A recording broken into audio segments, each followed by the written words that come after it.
everybody, and welcome to my channel. Today I'm gonna be reading, I think it's, hold on, I haven't read this book yet. This is the first time for the book with us, if you're not following along.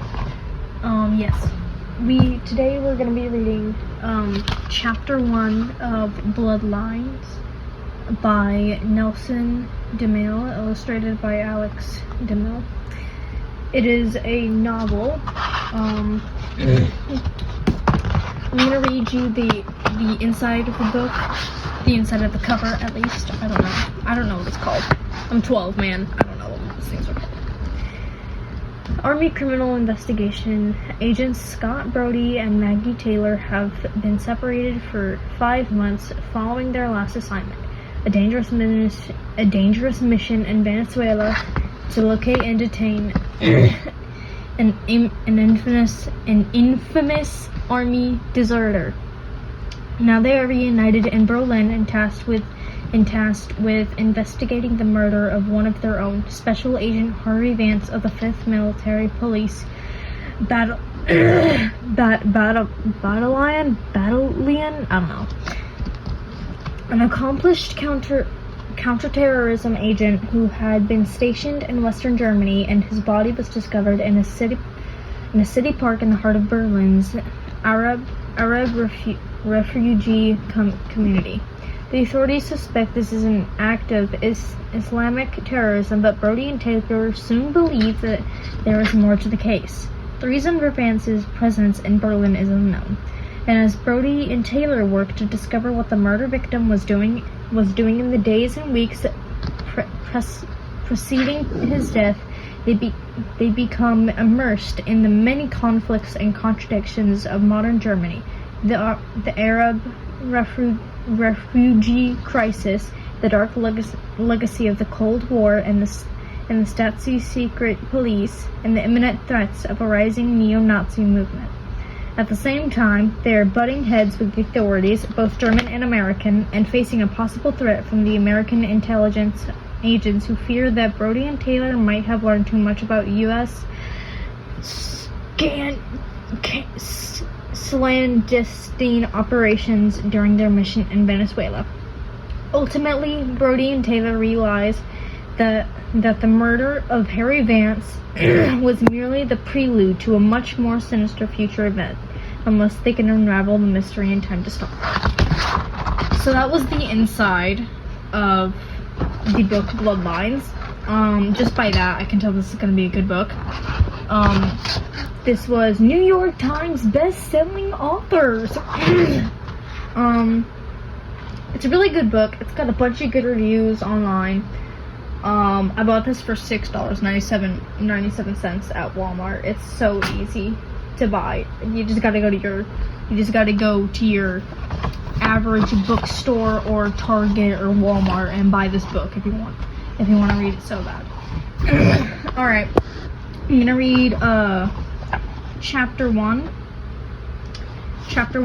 part 1, and then we'll read up to, I think, I'll see how long each chapter is.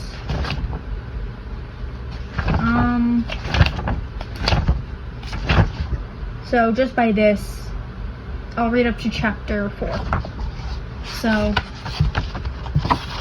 there's also a little thing by Antoine Gramsci. It's 3 sentences long, not that long, but I find it really interesting. It might give us some intel on the book. Well, not intel on the book, but like the metaphor for what the book was. The old world is dying, and the new world struggles to be born. Now it is the time of monsters. Really like that quote, by the way. Good quote. So we're gonna read part 1, chapter 1. Sorry, my throat's really itchy. Alright. Follow along with your book if you have it, and let's start. Part 1, Chapter 1. Harry Vance finished dressing in the dark bedroom, using a cell phone to find a pair of matching socks. It was past 2 in the morning, and he was trying to leave without waking Anna, so he shouldn't have been so particular. But at the age of 53, Vance had learned to accept and embrace his own bullshit. and he knew his steps felt a little less sure when his socks didn't match.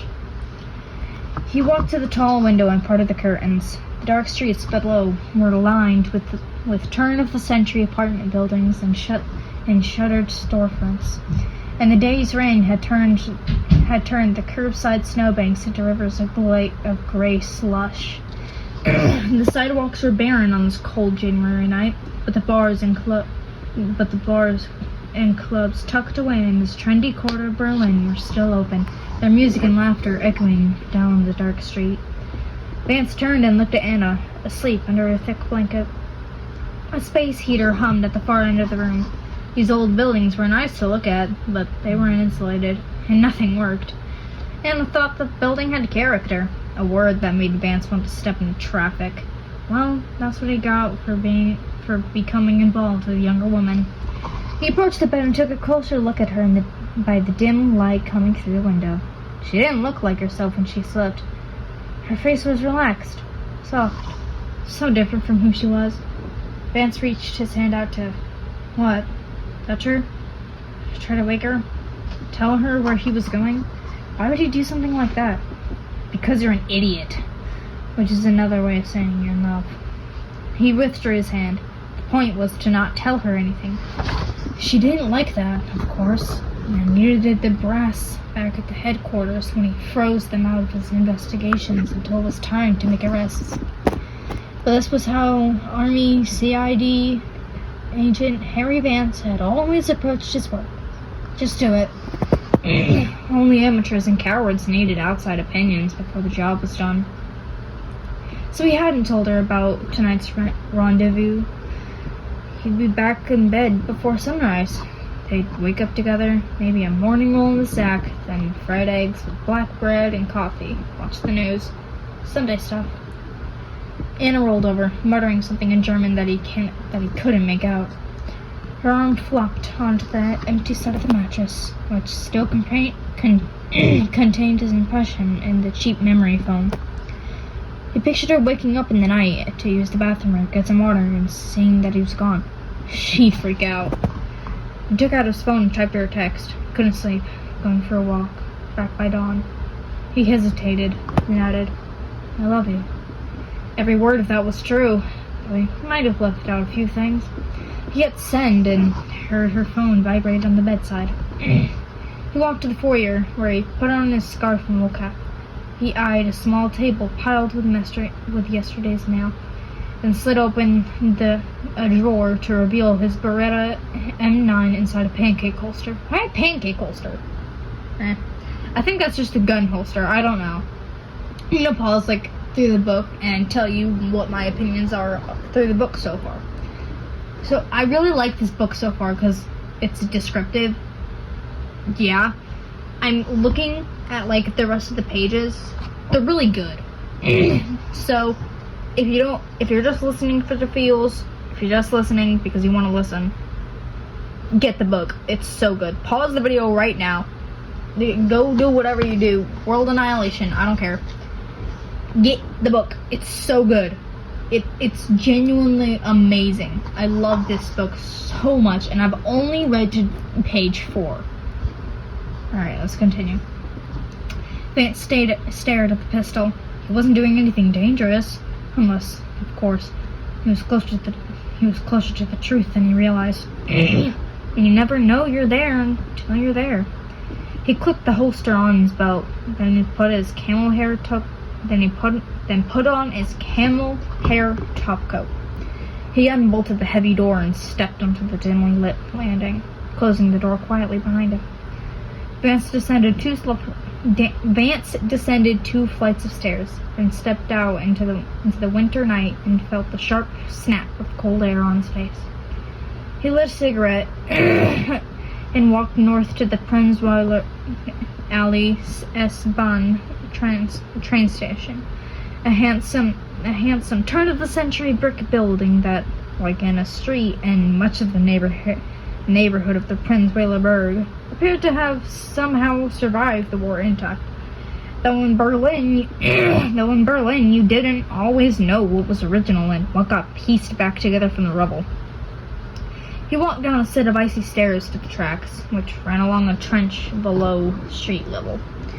He checked his watch as he waited on the platform. 2:27 a.m. It was the weekend, so the S-Bahn ran all night. He watched a young couple huddled inside a glass-paneled shelter as a cold north wind whipped down on the platform. On a typical case, he'd have his partner, Mark Jenkins, with him. But this wasn't a typical case. In fact, it wasn't a CID case at all. He was moonlighting here in Berlin, hundreds of miles from the headquarters of the U.S. Army's 5th Military Police Battalion in Kaiserslautern, a small city near Frankfurt, where Vance lived and worked. His colleagues knew he came to Berlin whenever he had time off. They assumed it was for a woman, and they made their jokes, but they were only half right. He thought about his wife, Julie, back in Kaiserslautern, soon to be X if the papers ever went through. German efficiency, he'd found out, did not extend to the divorce proceedings. She was a good woman and didn't deserve half the crap he put her through. Then again, she'd chosen to stay in the marriage. We'll all make our own prisons. Vance spotted the train approaching and took a last drag on a cigarette. He flicked the butt onto the tracks, then took out his cell and texted, "Ich bin unterwegs." I'm on my way. After a few seconds, he received a reply. Ich werde sein. By the way, I'm trying to pronounce the German words. Physically cannot. I'm not German. I'm American. I'll be there. The train eased into the station and Vance boarded. He took a seat and looked around as the train pulled out. His car was mostly empty, as was the entire train, the length of which he could see due to the open gangways. He spotted a group of hyperactivity 20-somethings at the far end, probably club hopping until dawn. He did that once with Anna, when she was one time too many. She thought she was keeping him young, but she was actually just reminding him of the gulf between them. The city slid by out the grimy window. He was heading southeast to New Colin, a neighborhood with a large Turkish and Arab immigrant population, much made larger in a few years thanks to Germany's generous asylum policy towards Syrian refugees. It was a policy that made many Germans proud and enraged and frightened just as many. Vance tried to stay out of his host's country internal politics. There was a chief warrant officer in the CID's Terrorism and Criminal Investigation Unit, or TCIU. His rapid influx of refugees had affected his caseload. There were dozens of U.S. Army installations across Europe, and Vance and his colleagues in the TCIU were responsible for investigating and perceived terrorist threats against all of them, as well as threats against any U.S. Army personnel located in the European continent or North Africa, which was his command's area of responsibility. In truth, most of the flood of refugees arriving in Germany came here to escape the ravages of war and create a better life, and even the criminal element among them largely restricted their activities to non-political felonies. But it was the potential ISIS, or I'm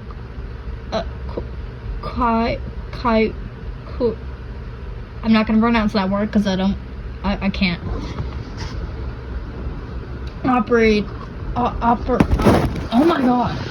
Operatives who managed to slip through, and also the jobless and isolated young men who became radicalized once in Germany, who kept Vance and his colleagues busy.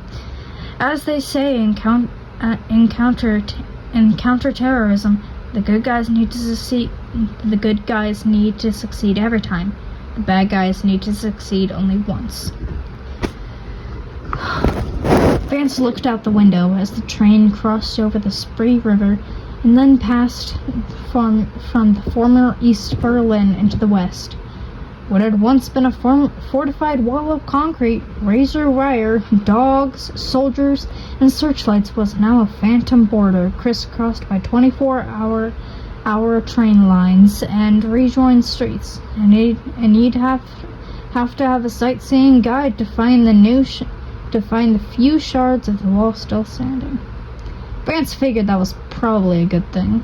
Berlin, more than most places, had to navigate remembering the past without becoming a shrine to its horrors. He remembered watching the wall come down on TV, the cheering crowds as people took sledgehammers to the hated structure, East German police and soldiers standing impotent as Germans from East and West defiantly held hands atop the wall, one people again. He had been in his first semester of senior year at Johns Hopkins, thinking about a military career and what role he might be in helping to contain the Soviet menace. Then, in a blink of an eye, the 40-year Cold War was over. The Iron Curtain parted. The nuclear threat lifted. A new world had dawned overnight, and no one knew what to do about it. It turned out the new world was more complicated than the old, and 30 years later, Vance was still trying to figure it out. In a few minutes, the train arrived at the New Colon station, and Vance got out. He walked along the elevated train platform, which was covered in graffiti and smelled vaguely of urine. He descended the stairs and exited onto Karl Marx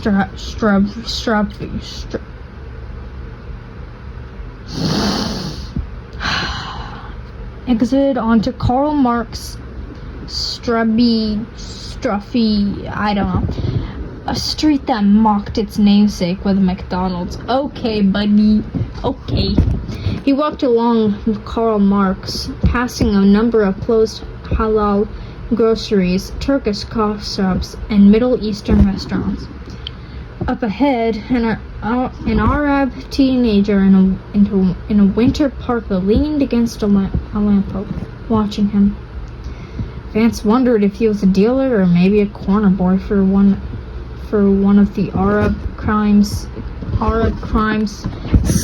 syndicates that operated in this area. Vance, with his barrel chest and a healthy paunch due to his love affair with dark German lagers, didn't fit the profile of a heroin junkie looking for a fix. In fact, he probably looked to this kid exactly what he was, a plainclothes cop. As Vance got closer, the boy averted his eyes. After a couple of blocks, he found the place he was looking for.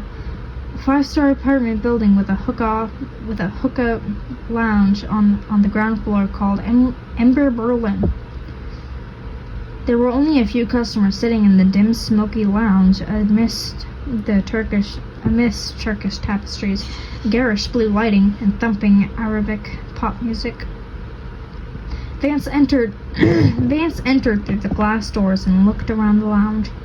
A group of Turkish 30-something guys were in one corner smoking and laughing, and a couple of old Arab men in tracksuits were sitting near the front door quietly sharing a hookah.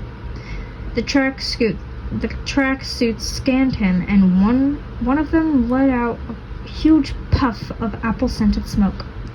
Vance walked to the back where upholstered vinyl seating ran along the rear wall behind small tables and chairs. He took a seat facing the door and placed his hat on the table. He kept his coat on to make sure no one caught sight of his holstered M9. A young Turkish waiter walked over and dropped a menu on the table. Guten Abend. Hookah, coffee. Oh no. Turkish coffee, bitte. The young man nodded and walked off. Vance checked his watch. 3:05 a.m. He pulled his phone out and looked at the text thread he'd exchanged with the man he was there to meet. Abbas Hamdani. He received the man's number from a local guy with connections. Hamdani wasn't known to CID, and Vance hadn't done much to verify Hamdani's identity other than to request the man and send a current photo of himself. Vance looked at that picture. Hamdani was a heavy-set man in his 70s with a bushy gray mustache and large, sad eyes. He looked at Hamdi's last message. Yakhor Dasain. I'll be there. The waiter returned with his coffee, and he sipped it as he watched the door. The street outside was empty except for an occasional car or Vespa. Bless me. After a few more minutes, he sent a text. Ich bin da. I'm here. No response.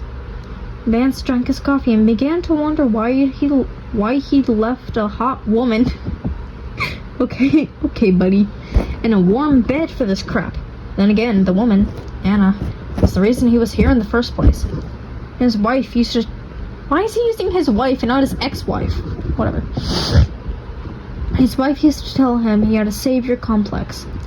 He became overly involved in other people's problems instead of keeping his own house in order. She was right, of course. It was probably why he was a good investigator and a bad husband. After 25 years together, he and Julie had each other pretty well figured out. Which was the problem. Marriages, like criminal investigations, tend to be over when there's no more mystery. His phone vibrated. He checked it and saw a message that said in German, I can no longer meet there. Vance typed out a reply. We had an arrangement. The reply came quickly. I cannot be seen with you. Vance wrote, No one knows who I am. No response for a moment. Then, come to the park. I'm just gonna say that.